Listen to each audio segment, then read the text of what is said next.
যেই সংস্কারগুলো যাদের পক্ষে যাচ্ছে তারা সেই সংস্কারের পক্ষে, যেমন আমি একদম স্পষ্ট করেই যদি বলি, ছাত্র সংসদ নির্বাচন নিয়ে বৈষম্য বিরোধী সহ বাকি সব দল একমত, বিএনপি এখানে একমত না, তারা একটা সংস্কার করে ছাত্র সংসদ নির্বাচনের পক্ষে যেতে চায়।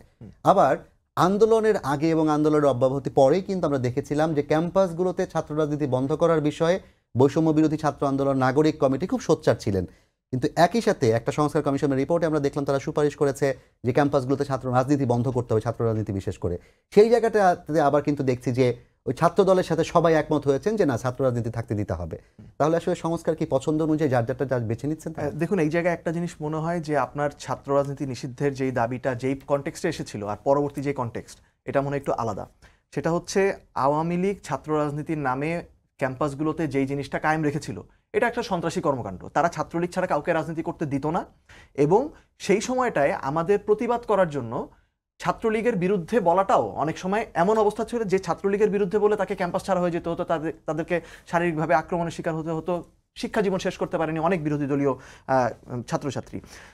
তখন এটি একটা জায়গা ছিল যে ছাত্র রাজনীতি নিষিদ্ধ করা ছাত্রলীগকে মোকাবেলার একটা কৌশলের একটা অংশ ছিল।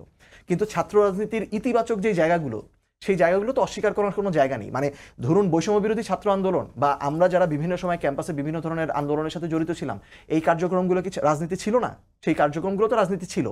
আমরা অছাত্রদেরকে দিয়ে ক্যাম্পাস দখল করে বিভিন্ন ধরনের কার্যকলাপ করা, সেটার বিরোধী। ক্যাম্পাসের বিরুদ্ধে, ক্যাম্পাসের ভিতরে সন্ত্রাসী কার্যকলাপ করার বিরোধী। কিন্তু কনস্ট্রাকটিভ যে আলোচনাগুলো, এখন যে ছাত্ররা যে রাজনীতির কথা বলছে, ছাত্ররাই তো বাংলাদেশে নতুন সবচেয়ে বড় রাজনীতিটা এখন করছে। সংস্কারের কথা যদি বৈষম্য বিরোধী ছাত্র আন্দোলন থেকে না আসতো, তাদের কাছ থেকে যদি ফ্যাসিবাদী ব্যবস্থা বিলোপের কথাটা না আসতো, তাহলে বাংলাদেশের রাজনীতিটা এখন এই জায়গায় আসতো না। তারা তো সবচেয়ে বড় রাজনীতিটা এখন এই জাতীয় রাজনীতিতে থ্রো করেছে। তাই ছাত্র রাজনীতিটা করার মানে যেই জায়গাটা, সেই জায়গাটা আসলে আমার মনে হয় একটু ভুলভাবে বোঝা হচ্ছে, কেননা ওই সময়টায় কৌশল ছিল, আপনার ছাত্রলীগকে প্রতিহত করার একটা বড় কৌশল ছিল।